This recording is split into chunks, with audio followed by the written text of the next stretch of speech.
நாடு உலகளாவிய விநியோக நெருக்கடியை எதிர்கொண்டுள்ள இந்த நேரத்தில் எரிபொருள் விலையை உயர்த்துவதற்கான பரிந்துரைகளை தாம் ஏற்கவில்லை என்று பிரதமர் டதஸ்ரீ அன்வார் இப்ராஹிம் மீண்டும் வலியுறுத்தியுள்ளார். மக்களுக்கு சுமையை ஏற்படுத்துவதை தவிர்ப்பதற்காக ஒவ்வொரு மாதமும் அதிக செலவானாலும் எரிபொருள் மானியங்களுக்கான செலவை ஈடு செய்ய அரசாங்கம் தொடர்ந்து முயற்சிக்கும் என்று அன்வார் கூறினார். எண்ணெய் விலை உயர்ந்த போது நாங்கள் மாதம் 5 பில்லியன் 3 பில்லியன் என செலுத்தினோம். பின்னர் அது மாதம் 7 பில்லியனாக உயர்ந்தது. இப்போது 4 பில்லியனாக குறைந்துள்ளது என்று நேற்று நடைபெற்ற ரக்கான் மூடா நிகழ்வை தொடங்கி வைத்த போது அன்வார் இதனை தெரிவித்தார். தேசிய நிதிகள் கசிவதை தடுப்பதுடன் சிக்கன நடவடிக்கைகளை மேற்கொள்வதன் மூலமும் இந்த தொகை அதிகமாக இருந்தாலும் அரசாங்கத்தால் அதை ஈடு செய்ய முடியும் என்று பிரதமர் கூறினார். எண்ணெய் மானியங்களுக்கான செலவை தொடர்ந்து சந்திப்பதற்காக அரசாங்கம் கடன் வாங்க வேண்டும் அல்லது கடனில் மூழ்க வேண்டும் என்ற பரிந்துரையையும் அன்வார் நிராகரித்தார். நான் இப்போது கடன் வாங்கலாம், ஆனால் நான் அரசாங்கத்தை விட்டு வெளியேறிய பிறகு அடுத்த தலைமுறை குழந்தைகள் அதன் சுமையை சுமக்க வேண்டியிருக்கும். அதனால்தான் கடன் வாங்குவது தீர்வாகாது. எனவே எங்களால் முடிந்ததை செய்கிறோம் என்று அன்வார் குறிப்பிட்டுள்ளார். அரசாங்கத்தின் இந்த நடவடிக்கை உலகின் மிக குறைந்த விலைகளில் ஒன்றான பெட்ரோல் விலையை மலேசியர்கள் அனுபவிக்க வழிவகுத்துள்ளது என்று அன்வார் கூறினார். டிஏபியுடன் ஒரே மேசையில் அமரும் சூழல் என்றால் மந்திரி பசார் ஆவதையே தாம் தவிர்த்து விடுவேன் என்று கூறிய ஜொஹூர் பரிசான் நேஷனல் தலைவர் ஓன் ஹபீஸ் காசிக்கு டிஏபி பொதுச் செயலாளர் அந்தோனி லோக் பதிலடி கொடுத்துள்ளார்.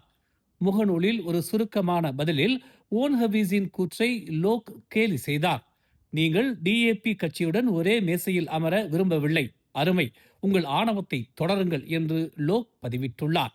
டிஏபி தலைவர்களுடன் பரிசான் நேஷனல் தலைவர் அமான் ஜாஹித் ஹமீடியும் அதே கூட்டரசு நிர்வாகத்தில் அங்கம் வகிக்கிறார் என்பதை அவர் ஓன் ஹபீஸுக்கு நினைவூட்டினார். ஒவ்வொரு வாரமும் அமைச்சரவை கூட்டத்தில் உங்கள் தலைவர் டிஏபி பொதுச் செயலாளருக்கு அருகில் அமர்கிறார், தெரிந்து கொள்ளுங்கள், நன்றி என்று கூறிய லோக் ஜாகித்துக்கு அருகில் அமர்ந்திருக்கும் தனது படத்தையும் பகிர்ந்து கொண்டார். பரிசான் மீண்டும் ஆட்சிக்கு வந்தால் மாநில அரசாங்க பட்டியலில் இருந்து டிஏபியை விலக்கி விடுவேன் என்று ஓன் ஹபீஸ் அறிவித்ததை தொடர்ந்து லோக் இவ்வாறு தெரிவித்துள்ளார். முன்னாள் அமைச்சரும் ஸ்லாங்கூர் அம்னோவின் முன்னாள் தலைவருமான நோ ஒமார் கட்சி தம்மை நீக்கிய 3 ஆண்டுகளுக்கு பிறகு மீண்டும் அக்கட்சியில் இணைந்துள்ளதாக தெரிவித்துள்ளார். அம்னோவின் முன்னாள் உச்சமன்ற உறுப்பினரான அவர் கட்சிக்கு திரும்ப அல்லது கட்சியில் சேர விரும்பும் எவருக்கும் அதன் கதவுகளை திறக்கும் ரூமா பங்சா முன்முயற்சியின் கீழ் கட்சியில் மீண்டும் இணைந்ததாக தெரிவித்துள்ளார். ஜொஹூர் அம்னோ மற்றும் பரிசான் நேஷனல் கட்சிகள் கடைபிடிக்கும் கொள்கைகளான, அதாவது டிஏபியுடன் இணைந்து செயல்படக்கூடாது என்ற கொள்கையே கட்சியில் மீண்டும் இணைய தன்னை தூண்டியது என்று நோ குறிப்பிட்டுள்ளார். 15வது பொது தேர்தலின் போது கட்சி ஒழுக்கத்தை மீறியதை தொடர்ந்து நோ ஒமார் கட்சியில் இருந்து நீக்கப்பட்டார். ஜூலை 2024 அவர் பெசாத்து கட்சியில் இணைந்ததை உறுதி செய்தார். காலையில் புத்தம் புதிய புரோட்டான் X50 ரக காரை எடுத்து மகிழ்ச்சியாய் பயணித்த குடும்பம் பிற்பகல் நடந்த சாலை விபத்தில் பலியான சம்பவம் சோகத்தை ஏற்படுத்தியுள்ளது. நேற்று சம்பந்தப்பட்ட அந்த புதிய வாகனத்தில் சென்ற 6 குடும்ப உறுப்பினர்கள் பரிதாபமாக உயிரிழந்தனர். பிற்பகல் சுமார் 3:45 மணி அளவில் கார் ஒரு லாரியுடன் மோதியதில் 6 மாத கைக்குழந்தை, 3 வயது சிறுமி, 7 வயது சிறுவன் உட்பட 6 உயிரிழந்தனர். நேரான சாலையில் பயணித்துக் கொண்டிருந்த புரோட்டான் X50 ரக வாகனம் எதிர்புற பாதைக்குள் நுழைந்து மண் ஏற்றிச் சென்ற லாரியுடன் மோதியதை வாகனத்தின் டேஷ்போர்ட் கேமரா பதிவு செய்தது. இந்த காட்சிகள் இணையத்தில் பரவலாக பகிரப்பட்டன. ஜொஹூரில் கடந்த வெள்ளிக்கிழமை 2வது இணைப்புச் சாலையின் வடக்கு நோக்கிய 0.6 கிலோமீட்டர் பகுதியில் உள்ள அவசர கால பாதையில் பழுதடைந்து நின்றிருந்த ஒரு லாரியுடன் மோட்டார் சைக்கிள் மோதியதில் தம்பதியினர் உயிரிழந்தனர். இந்த விபத்து இரவு சுமார் 9:30 மணியளவில் நிகழ்ந்ததாக இஸ்கண்டார் புத்ரி காவல்துறை துணைத் தலைவர் சைபுல்லா ஜியா யஹாயா தெரிவித்துள்ளார். விசாரணையில் 54 மற்றும் 53 வயதுடைய அந்த தம்பதியினர் ஓட்டிச் சென்ற மோட்டார் சைக்கிள் லாரியின் பின்புற வலது பக்கத்தில் மோதியதாக தெரிய வந்துள்ளது.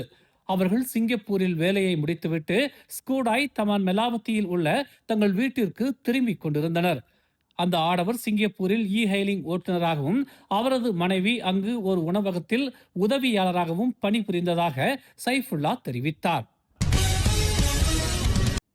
ஆவணப்படுத்தும் நோக்கங்களுக்காக நடத்தப்பட்ட 21 நாள் கணக்கெடுப்பு ஆய்வுக்கு பிறகு பெர்லிஸ் நகாவான் மலைத்தொடரில் இதுவரை ஆராயப்படாத 83 குகைகளை பெர்லிஸ் வனத்துறை வெற்றிகரமாக அடையாளம் கண்டுள்ளது. இந்த குகைகளில் 6 குறிப்பாக அழகாகவும் தனித்துவமாகவும் இருப்பதாகவும் புதிய சூழல் சுற்றுலா தலங்களாக உருவெடுக்கும் ஆற்றலை கொண்டிருப்பதாகவும் தெரிகிறது. மேலும் மதிப்பீடும் ஆய்வும் தேவைப்படும் என்று பெர்லிஸ் வனத்துறை இயக்குனர் ஷஃபி தெரிவித்தார். மேலும் செய்திகளை தெரிந்து கொள்ள தமிழ் மலர் இணையதளம், தமிழ் மலர் செயலி மற்றும் மலர் டிவி யூடியூப் சேனலை வலம் வாருங்கள். எங்களோடு இணைந்திருக்க மலர் டிவியை பதிவு செய்து கொள்ளுங்கள். உறவுகள் மகிழ்ந்திட விருப்பம் மற்றும் பகிர்வு சேவையை சொடுக்கிடுங்கள்.